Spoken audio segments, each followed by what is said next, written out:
সুপ্রভাত বন্ধুরা, এখানে বসে আমরা চা খেয়ে নিচ্ছি। এই যে মেয়েদিকে বসেছে, আমিও বসে চা খেয়ে নিচ্ছি। রোদ্রুতে বসে চাটা খেয়ে নিচ্ছি। আগে বলেছি যে আমাদের বারান্দায় সকাল সকাল রোদ্রু উঠে যায়, তাই রোদ্রুতে বসেই চা আমরা খেয়ে নিচ্ছি। বন্ধুরা, বাজার থেকে চলে এলাম। না, সে তো আমি বাজারও যাইনি, মেয়েকে প্রাইভেটে দিয়ে সবজি নিয়ে এলাম। নাপা শাক আনলাম আর বাঁধাকপি নিয়ে আসলাম, আর মেয়েকে ওদিকে প্রাইভেটে দিয়ে আসার পথে আমি এগুলো নিয়ে আসলাম। এবার বাড়িতে চলে এসেছি, এসে একটু কাজ করব, তাহলে পরে দেখা হচ্ছে। বন্ধুরা, এদিকে আমি বাসনপত্র নিয়ে চলে এলাম কলপারে। একই সাথে হাঁড়ি কড়াইও আমি এনেছি। হাঁড়ি কড়াই সবগুলো মেজে নিয়ে আমি রান্না বসিয়ে দেব। আজকে আমি রান্নাটা শর্টকাটেই করে নেব। আজকে আমি রান্নাটা করে নিচ্ছি আমার মেয়ের পছন্দ। আমার মেয়ের যে তোমরা দেখতে পেলে নাপা শাক নিয়ে এলাম। নাপা শাকের প্যালকা মেয়ে আমার খুব পছন্দ করে খেতে, তাই আমি নাপা শাকের প্যালকা রান্না করব আর আলু ভাজি করব। এই রান্নাটা আমাকে কালকেই মেয়ে বলছে যে করতে, তাই আমি কালকে আর করিনি, আজকে আমি করে নিচ্ছি। মেয়ে আমার অনেক কিছু খেতে পছন্দ করে, এমন কিন্তু নয় যে ভালো ভালো রান্না পছন্দ করে। আমার মেয়ে পছন্দ করে নর্মাল খাবারগুলো বেশি পছন্দ করে। যেমনি পছন্দ করে আজকে নাপা শাকের প্যালকা, মাছকালের ডালে ছেঁকা, এগুলো মেয়ে আমার খুব পছন্দ করে। মাছ মাংস থেকে ও পছন্দ করে আমার মেয়ে গুঁড়া মাছ খেতে খুব পছন্দ করে, আর ব্রয়লারের মাংস। তাছাড়া মেয়ে আমার কোনো কিছু পছন্দ করে না, তাই এদিকে আমি বানিয়ে নিচ্ছি নাপা শাকের প্যালকা। সেরকম এখানে কিছু দিতে হয় না, যেমন নর্মাল আমরা শাক রান্না করি সেটার থেকে অল্প কিঞ্চিত একটু মরিচ আর বেশি করে একটু রসুন। মরিচটা তোমাদের আইডিয়ার মতন দিতে হবে, আর যে জিনিসটা ছাড়া আমাদের প্যালকা বানা অসম্ভব, তাই দিতে হবে সোটা। সোটা কিন্তু শরীরের পক্ষে অনেক ক্ষতিকারক, তার জন্য আমি এখানে হালকা করে সোটা দিয়ে নেব, মেয়ের জন্য ক্ষতিটা না হয়। বন্ধুরা, ততক্ষণে এদিকে রান্না করতে করতে তোমাদের সাথে কিছু কথা শেয়ার করব। বন্ধুরা, আমি যখন চ্যানেল খুলব তখন আমাকে মুখের উপর সবাই বলে দিয়েছে যে আমি নাকি চ্যানেল করতে পারবো না, চ্যানেল মানে ইউটিউব করতে আমি পারবো না। আমার মুখের উপর অনেকেই বলে দিয়েছে আমি নাকি ভালো করে কথাও বলতে পারি না, এরকম ধরনের কথা বলেছে আমাকে, আর কিছু কমেন্টও করেছে আমি নাকি ইউটিউব করতে পারবো না, আমার দিয়ে আর সম্ভব হবে না। প্রথম আমাকে এই ধরনের কমেন্ট করা হয়েছে, আর বাড়ির মধ্যেও এই ধরনের কথা বলা হয়েছে। আমাকে নিয়ে অনেক ব্যঙ্গ করা হয়েছে, আমি নাকি সেরকম করে কথা বলতে পারি না, তাই আমি ইউটিউব করতে পারবো না, মানে চ্যানেল খুলে ইউটিউব করতে পারবো না, এই ধরনের কথা বলা হয়েছে। মুখের উপর কথা আমাকে বলেছে। প্রথম যখন আমি চ্যানেলটা খুলি তখন হয়তো 3-4 দিন আমি ভিডিও দিয়েছি। ভিডিও দেওয়ার পরে আমাকে কমেন্ট করে বলেছে যে তোমার দ্বারায় এই কাজ সম্ভব হবে না। অনেক কমেন্ট করেছে এই ধরনের কমেন্ট। আমিও কখনো আগে ভাবতে পারিনি যে একটা চ্যানেল খুলবো। আর কেউ যখন জন্ম নেয় তার মার পেট থেকে, তার শরীরে লেখা থাকে না তুই এই কাজ নিয়ে বড় হয়ে যাবি, তেমনি আমিও কোনো দিন ভাবতে পারিনি যে এইভাবে আমি চ্যানেল খুলে ইউটিউব করব। আর তোমাদের আশীর্বাদে আজ আমার মনিটাইজেশন হয়ে গেল। তোমরা যদি আমাকে এইভাবে সাপোর্ট না করতে তাহলে আমার মনিটাইজেশন আজ তোমাদের আশীর্বাদে আজ আমার মনিটাইজন হয়ে গেল। তাই দিদি ভাই, দাদা ভাই, তোমরা এইভাবে আমার পাশে থাকবে, তাই আমি এগিয়ে যেতে পারবো। তোমাদের যদি আশীর্বাদ না থাকে তাহলে আমি এইভাবে এগিয়ে যেতে পারতাম না। তোমাদের আশীর্বাদ ছিল দেখে আমি এইভাবে এগিয়ে যেতে পারলাম। তাই বলছি দিদি ভাই, দাদা ভাই, আমার এইভাবে পাশে থাকো। দিদি ভাই, দাদা ভাই, তোমরা এইভাবে তোমাদের হাতটা আমার মাথার উপরে থাকে। পরবর্তী দিনগুলো এইভাবে আমি এগিয়ে যেতে পারি। কোথাও যদি আমার ভুল হয়ে থাকে কমেন্টে আমাকে জানাবেন, আমি পরবর্তীতে ভুলটা শুধরে নেওয়ার চেষ্টা করব। শুভরাত্রি বন্ধুরা। এই দেখো খুশ বাবা আমাদের বাড়িতে এত রাত্রে, এখন বাজে 9টা, আর খুশ বাবা আমাদের বাড়িতে কেন? ও মা একটু ব্যস্ত আছে, ও মা বাবা ভাই শ্যুট করতেছে, তাই আমাকে দিয়ে গেল যে তুমি একটু রাখো, আমার শ্যুট হয়ে গেলে আমি ওকে নিয়ে আসবো। তাই আমার সাথে আছে এখন, কান্না টান্না কিচ্ছু করে না। আর এখানে যদি ঘুমিয়ে পড়ে তাই আমি এখানেই শুয়ে দিব, ওরা এসে নিয়ে যাবে। এই যে কিভাবে দেখতেছি তোমাদেরকে, এই যে গুলু বাবা খাওয়া দাওয়া শেষ হয়ে গেছে, এবার আমার কাছে দিয়ে গেছে। ও কান্না টান্না কিচ্ছু করে না, আর এই মতন বাচ্চাকে নিতে খুব ভালো লাগে। ও কান্না টান্না কিচ্ছু করে না। কিভাবে দেখতেছে এত রাত্রেও আমাদেরকে, ঘরে কত সুন্দর করে আছে। এই যে ঘট্ট ঘট্ট,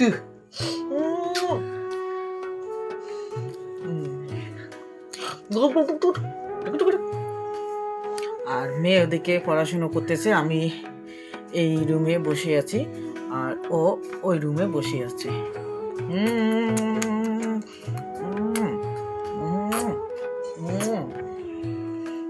তাই আর পরে দেখা হচ্ছে, আর কি আর বলবো, পরে দেখা হচ্ছে। একে আগে ঘুম পাঠিয়ে দেবো আমি। দেখো কত সুন্দর করে ও দেখতেছে।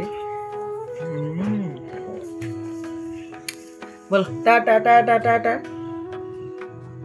টাটা টাটা, এই যে টাটা টাটা টাটা বল,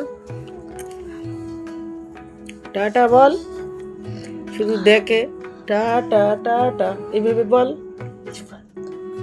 দেখা হচ্ছে পরে।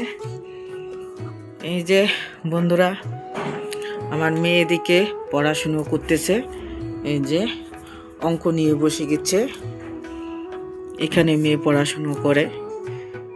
আর এদিকে আমি যে সোয়েটারগুলো ধুয়ে রেখে দিয়েছি, তাই সেগুলো আর ভাঁজ করা হয়নি, এখানেই আমি এই বিছনাতে রেখে দিয়েছি। এটাকে পরে আমি ভাঁজ করে নেব, খুশ বাবাকে ঘুমিয়ে এগুলোকে আমি ভাঁজ করে রেখে দেব। পড়াশুনো করতেছে তাই মেয়েকে আর ডিস্টার্ব করবো না, আমরা ওই রুমে চলে যাব। আর এই যে মেয়ে পড়াশুনো করতেছে, তাই আমি মেয়েকে ডিস্টার্ব করবো না, এই রুমে আমরা চলে আসলাম। বসো। আবারও চলে এলাম, এবার একটু কাজ করব। যে খুশ বাবা ঘুমিয়ে গেছে, তোমাদেরকে দেখাচ্ছি। এখানে খুশ বাবা ঘুমিয়ে গেছে, বাকি কাজগুলো আমার, সেগুলো আমি করে নিব। আর ওর মা একটু শুট করে তারপর চলে আসবে নিতে। আমি এদিকে যে সোয়েটারগুলো দেখালাম তোমাদেরকে, ওই সোয়েটারগুলো আমি ভাঁজ করব। খুশ বাবা ঘুমিয়ে গেছে, এখন আমি সোয়েটারগুলো ভাঁজ করে নিচ্ছি। আর এদিকে মেয়ের যে শার্টগুলো, স্কুলের শার্টগুলো, সেগুলোকে আমি ধুয়ে দিয়েছি, সেই শার্টগুলো আমি ভাঁজ করে ভিতরে রেখে দেব। কিছুদিন তো স্কুলটা বন্ধ, সেই জন্য এইগুলোকে ভাঁজ করে আমি ভিতরে একবারে ঢুকিয়ে রেখে দেব। তাই আজকে আমি রাত্রিতেই ভাঁজ করে নিচ্ছি। আর মেয়ে ওদিকে পড়াশোনা করতেছে, আর খুশ বাবা ঘুমিয়ে গেছে। 1-2 জন আমাকে কমেন্ট করেছে যে তোমার মাকে তুমি ভাত দিতে পারো, তোমার শাশুড়ি মাকে ভাত দাও না কেন? পুরো কথাটা মনে হয় ওরা শুনেনি, ভিডিওটা আমার দেখেনি, সেই জন্য আমাকে এইভাবে কমেন্টটা করেছে। মা তো বেটির বাড়ি আসবেই, যেটা দিয়েই হোক না কেন মা খাবেই বেটির বাড়িতে।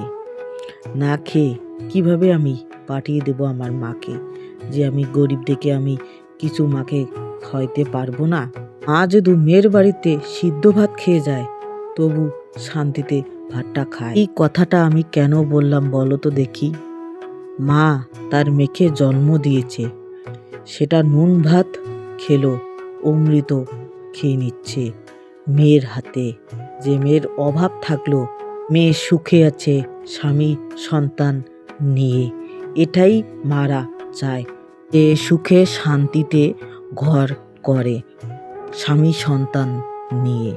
সব মারাই এইরকম চায়, জানে মেয়ে আমার শ্বশুর বাড়িতে স্বামী সন্তান নিয়ে সুখে থাকে। কিছু লোক কমেন্ট করেছে যে আমার শাশুড়ি মাকে আমি 2 মুঠো ভাত দেই না। ভালো মন্দ রান্না করলে আমার শাশুড়ি মাকে আমি দেই। তোমাদের কি এইটুক অভিজ্ঞতা নেই যে একটু ভালো মন্দ রান্না করলেও শাশুড়ি মাকে দেওয়া হয়? সেইটুকু আমার কি ভিডিওতে তোমাদেরকে বলতে হবে? যখন পল্লবীর বাবা শিলিগুড়ি থেকে আসে, ফলমূল নিয়ে আসে, সদাপাতিও নিয়ে আসে মাঝে মধ্যেই, তখনও আমরা শাশুড়ি মাকে দেই। সব দিদিভাই দাদাভাই এইরকম নয়, কিছু কিছু মানুষ আছে আমাকে কমেন্ট করেছে যে সব প্রত্যেক কথায় আমার তুলে ধরতে হবে যে আমি কি কি দেই আমার শাশুড়ি মাকে। কথা তুলে ধরতে নিজেকে আমার লজ্জা লাগে। কি আর করব, সব দাদাভাই দিদিভাই এইরকম নয়, কিছু কিছু লোক বলছে। আমি শুধু ভিডিও পুরা দেখবে না, কথা ভালো করে শুনবে না, আঁকাও একটা কমেন্ট করে দেবে আমাকে। যে কমেন্টটা করেছে তাকেই আমি বলছি যে তুমি আমার বাড়িতে এসো, এসে সবগুলো আমাদের খুঁটিনাটি জেনে তারপরে কমেন্টটা করো। ভিডিও তো দেখো না ভালো করে, তাহলে আমাদের বাড়িতে এসো, এসে সব কিছু দেখে শুনে তারপর আমাকে কমেন্টটা করবে। আমার বাড়িতে এসে দেখে শুনে গেলে খুবই ভালো হয়। এই কমেন্টটা দেখে এই কথাগুলো আমি তুলে ধরেছি। ওদের সাথে কথা বলতে বলতে এদিকে আমি কাপড়গুলো ভাঁজ করে নিচ্ছি। আর মেয়ে আমাকে বায়না দিচ্ছে যে 10:30টা বেজে যাচ্ছে, আমাকে ভাত দে, আমি খেয়ে দিয়ে ঘুমিয়ে পড়বো, কাল সকালে প্রাইভেট আছে। তাই মেয়ে এইভাবে আমাকে বলছে, তাই আমি তাড়াতাড়ি করে ভাঁজগুলো নিচ্ছি। আর মেয়ের জন্য ভয়েসগুলো উঠে যাচ্ছে, তাই ভয়েসগুলো আমি মিউট করে দিয়ে আবার ভয়েস দিচ্ছি এইগুলোতে। যে সোয়েটারটা আমার ভাঁজ করা কথা ছিল, ঘরে এনে দেখি ওই সোয়েটারটা আমার শুকায়নি, একটু ড্যাম আছে। তাই এই সোয়েটারটা ভাঁজ করব না, এই সোয়েটারটা আমি আলনায় রেখে দেবো, কালকে আবার রোদ্রুতে আমি দেব, দিয়ে তারপর আমি ভাঁজ করে রেখে দেবো। এই সোয়েটারটা আমি ব্যবহার করি না, এই সোয়েটারটা আমার যে নীলিমা আসে ও এই সোয়েটারটা ব্যবহার করে, তাই ও 2 দিন পরেছে সোয়েটারটা, তাই সেই জন্য আমি ধুয়ে রেখে দিচ্ছি। মেয়ে আমার যে পিয়া সোয়েটারটা দিয়েছে, এই সোয়েটারটা মেয়ের আমার খুব পছন্দ হয়ে গেছে। তাই মেয়ে বলছে, মা এই সোয়েটারটা আমি বাড়িতে পরবো না, এই সোয়েটারটা পরে আমি স্কুলে যাব। স্কুলে হালকা কালার দেখে কিছু বলে না, আর আমরা সোয়েটার কিনতে পারিনি স্কুলের সোয়েটার।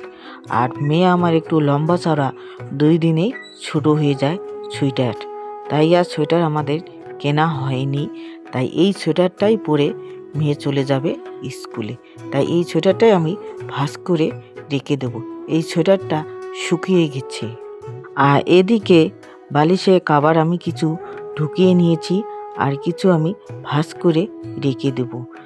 তোমাদেরকে নিচ থেকে আমি দেখাতে পারলাম না যে খুশ ঘুমিয়েছে, এই সব সময় খুশকে দেখানো ভালো হচ্ছে না, তাই আমি এই মোবাইলটাকে একটু উঁচু করে ধরে রেখেছি। আর যদি আমি ওই রুমে যাই, ওই রুমে মেয়ে আমার পড়াশুনো করতেছে, তাই ওই রুমে আমি ওকে ডিস্টার্ব করব না। আমার যে এই রুমটা আছে, এই রুমেতে আমি সুইটার সব কাপড় চোপড় আমি ভাঁজ করে রেখে দিচ্ছি। ভিডিওটা আর বেশি বড় করব না, এখানেই আমি শেষ করলাম। তোমরা ভালো থাকবেন, সুস্থ থাকবেন। যদি আমার ভিডিওটা ভালো লাগে তাহলে লাইক, শেয়ার, সাবস্ক্রাইব করে আমার পাশে থাকবেন। আমি যেন এগিয়ে যেতে পারি তোমাদের আশীর্বাদে। শুভরাত্রি।